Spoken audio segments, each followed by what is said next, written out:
করতে লেগে গেল। মেয়েটি রান্না করে ওই লোকটার সওয়ালির নিকটে টুকটুক করে চলে গেল। আর যেমনি বাবা খাবার নিয়ে চলে গেল, আর সওয়ালির সম্মুখে মেয়েটি খাবার তুলে দিল। আর মেয়েটি বলতেছে, বাবা এই দেখো খাবার খেয়ে নাও, হয়তো আমার দেরি হয়ে গেল রান্না করতে। ওগো বাবা খেয়ে নাও, খেয়ে নাও, তুমি কি বলে খেয়ে নাও। আওয়াজ পাওয়ার পরে লোকটা বাবা কাঁদতে লাগলো।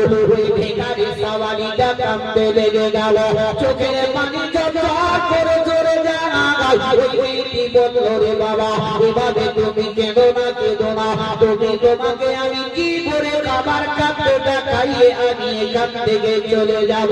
ওই সওয়ালি বলল, মা রে মা, তুমি কে আছো মা, একবার তুমি বলো।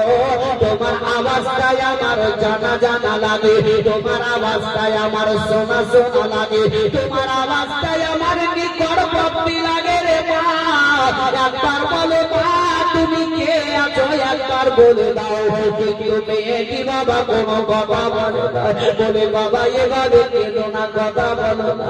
সওয়ালি বলল, মা রে তবে তোমার ঘন্টাটা এত হটাও না কেন, আমি দেখবো তুমি কে আছো। দেখে হটিয়ে দিল, সঙ্গে সঙ্গে বাবা ওই সওয়ালি চিনতে পারলো। সওয়ালি বলল, শোনো রে বেবি, আমি এমন কেউ নইলে বেবি রে, আমি হইলাম তোমার হাত কাটনেওয়ালা বাপ তোমার সামনে।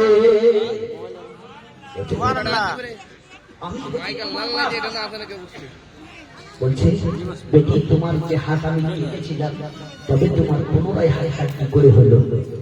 বলছে, আব্বা তুমি টাকার অহংকারী মানুষকে কখনো দরজাতে দাঁড়াতে দাও না, কোন ভিখারিকে দান খারাপ করোনি, গরিব মিসকিনকে কখনো দান করোনি। অহংকারী করেছে, আমি 2টা রুটি দিয়েছিলাম, সেই রুটির কারণে আমার হাত কেটেছিলে, আল্লাহর পরিজাত ওই দানের ওসিলায় আবার পুনরায় আমার হাত দিয়ে দিয়েছে। সুবহানাল্লাহ। তাই বলে আজ তুমি অহংকারী দেখিয়েছিলে বলে আজ দেখো তোমার আল্লাহ সেকেন্ডের মধ্যে তোমাকে ভিখারি করে দিয়েছে, দাঁড়িয়ে দাঁড়িয়ে কখনোই চুষি কখনো কাতুরিতে করবে না। আল্লাহর ওয়াস্তে যেটাই করে কোন সওয়ালি যে কোন লোক আসুক না কেন তাকে দেওয়ার চেষ্টা করে। আরে ভাই আজকাল বহু বহু এমন এমন মানুষ আছে দেখবেন